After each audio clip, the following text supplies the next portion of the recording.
बिस्मिल्लाहिर्रहमानिर्रहीम। अस्सलाम वालेकुम। रेड न्यूज़ के साथ मैं हुसैन हुसैन। चलते हैं खबर की जानिब। मजहबी जमात के एहतजाज का मामला पिंडी इस्लामाबाद में मामूलाती ज़िंदगी दूसरे रोज़ भी बुरी तरह मुतासिर। रावलपिंडी और इस्लामाबाद में रास्तों की बंदिश के बाइस तिजारती सरगर्मियाँ भी मुअत्तल हैं।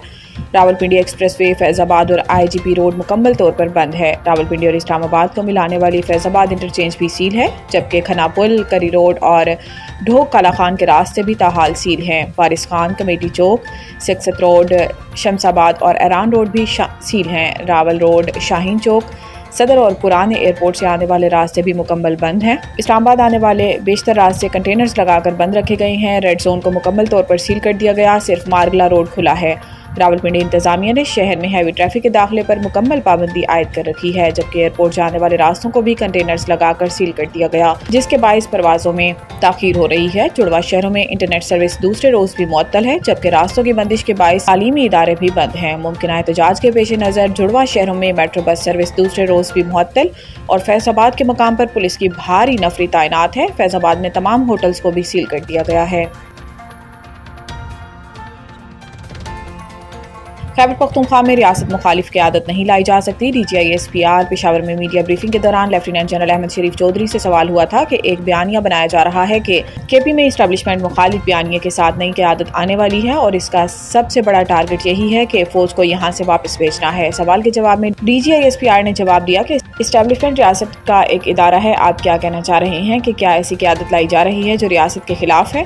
ऐसा नहीं हो सकता। एक और सवाल के जवाब में DGI-SPR का कहना था कि आप खुद फैसला कर लें कि वो कौन है जो कह रहा है कि वो सूबाई हुकूमत बर्दाश्त नहीं जो ऑपरेशन के खिलाफ खड़ी ना हो। कौन ये कह रहा है कि दहशतगर्दों के खिलाफ ऑपरेशन नहीं करना चाहिए बल्कि बात करनी चाहिए। इनका कहना था कि लोगों को कंफ्यूज किया जा रहा है कि दहशतगर्दी के मसले का हल ऑपरेशन करने में नहीं है। ये कहते हैं कि बच्चों के सर काट कर फुटबॉल खेलने वालों से बातचीत करें। रियासत और आवाम को ऐसे शख्स के फैसले और ख्वाहिश पर नहीं छोड़ सकते जो KP में दहशतगर्दी वापस लाने का अकेला जिम्मेदार हो। खारजियों और इनके सहूलतकारों से आहनी हाथों से निपटा जाएगा। अमरीकी सदर ट्रंप का चीनी दरामदात पर इजाफी 100% टैरिफ आयद करने का ऐलान। अमरीकी सदर डोनाल्ड ट्रंप ने अपने social media platform truth social पर चीन पर 100% नया टैरिफ आयद करने का ऐलान किया। ट्रंप ने कहा कि अमरीका नवंबर से चीनी दरामदात पर इजाफी 100% टैरिफ आयद करेगा। अमरीकी मसनूआत के तहफ़्फ़ुज़ के लिए सख्त तिजारती इक़दाम किए जाएंगे। चीनी मसनूआत पर पहले ही अमेरिका की जानिब से 30% टैरिफ आयद है। अब नई दरामदी टैक्स के ऐलान के बाद आलमी स्टॉक मार्केट गिर गई है। ट्रंप ने इस ऐलान से चंद घंटे कबल ट्रुथ सोशल पर एक तवील पोस्ट में कहा था कि चीन ने दुनिया भर के ममालिक को नायाब मादनियात की बरामदी पाबंदियों से मुतल्लिक़ ख़त भेजे हैं। ये नायाब मादनियात स्मार्टफोन्स, बरकी गाड़ियों, फौजी आलात और काबिल तजदीद तवानाई की टेक्नोलॉजी में इस्तेमाल होती हैं और इनकी पैदावार और प्रोसेसिंग में चीन आलमी सतह पर सबसे आगे है। ट्रंप ने कहा था कि चीन को दुनिया को यरगमाल बनाने की इजाज़त नहीं दी जा सकती। इन्होंने चीन के रवैये को इंतहाई दुश्मनाना करार दिया। PTI ने दहशतगर्दों की आबादकारी का इल्ज़ाम मुस्तरद कर दिया। PTI तर्जुमान की जानिब से जारी बयान में कहा गया है कि अवाम और कबायली रहनुमाओं ने 2021 में दहशतगर्दों की वापसी का मंसूबा रद्द किया था। इस मंसूबे पर इमरान खान के दौरे हुकूमत में अमल नहीं हुआ। तर्जुमान PTI के मुताबिक दहशतगर्दी की जिम्मेदारी PTI पर डालना हकाइक के बरक्स है। याद रहे कि गुज़िश्ता रोज़ X पर पैगाम जारी करते हुए ख्वाजा आसिफ ने कहा था कि हज़ारों तालिबान को इमरान खान ने पाकिस्तान ला के बसाया। आज भी PTI दहशतगर्दों से मुज़ाकरात की बात कर रही है। सालों से हमारी फौज और आवाम का खून बहाया जा रहा है। अफगान हुकूमत के साथ सालों पर मुहित मुज़ाकरात और वफूद के काबुल आने जाने के बावजूद पाकिस्तान में खून रेज़ी बंद नहीं हुई।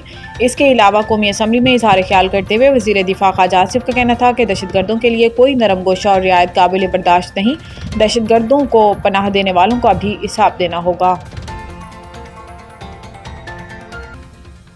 IMF मुज़ाकरात, ज़रा इनकम टैक्स और करप्शन रिपोर्ट पर मोहलत की दरख्वास्त। ज़राए वज़ारत ख़जाना के मुताबिक सैलाब के बाइस सूबों ने ज़राई आमदन पर इनकम टैक्स नाफिज करने के लिए मज़ीद मोहलत मांग ली। सैलाब से ज़राई मईशत मुतासिर होने के सबब सूबे फौरी तौर पर एग्रीकल्चरल इनकम टैक्स नाफिज करने पर आमादा नहीं। ज़राए के मुताबिक IMF को दिसंबर तक प्रोक्योरमेंट पॉलिसी MEFP में शामिल की गई है, जबकि सरकारी अफसरान के एहसास ज़ाहिर करने और corruption and governance diagnostic assessment report के निकात भी मुज़ाकरात का हिस्सा हैं। ज़राए ने बताया कि हुकूमत ने corruption and governance report publish करने के लिए मोहलत तलब की है, जबकि IMF की जानिब से सरकारी सतह पर गंदम खरीदारी के लिए ओपन मार्केट या निजी शोबे से खरीदारी का मैकेनिज्म फराहम करने का मुतालबा किया गया है।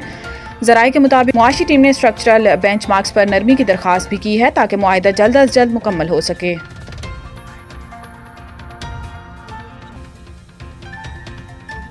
पाकिस्तानी कोपे मां असद अली का तारीखी कारनामा, सातों बरे-आज़मों की बुलंद तरीन चोटियां सर कर ली। पाकिस्तानी कोपे मां असद अली मेमन ने सातों बरे-आज़मों की बुलंद तरीन चोटियां सर करने का सफर मुकम्मल करके तारीखी कारनामा सर अंजाम दे दिया। असद अली मेमन ने 7 समिट का सफर इंडोनेशिया में ओशियाना की बुलंद तरीन चोटी पूंचक जाया को सर करके मुकम्मल किया। असद अली मेमन ने 2019 में यूरोप की माउंट एल्बर्ट्स, 2020 में जनूबी अमेरिका की एकोनकागुआ को सर किया था। 2021 में असद मेमन ने अफ्रीका की किलिमंजारो और 2022 में शुमाली अमेरिका की माउंट देनारी को सर किया था। इसके अलावा 2023 में अली मेमन ने एशिया और दुनिया की बुलंद तरीन चोटी माउंट एवरेस्ट को सर किया। इस साल के आगाज़ में इन्होंने अंटार्कटिका की माउंट विंसन को भी सर किया था।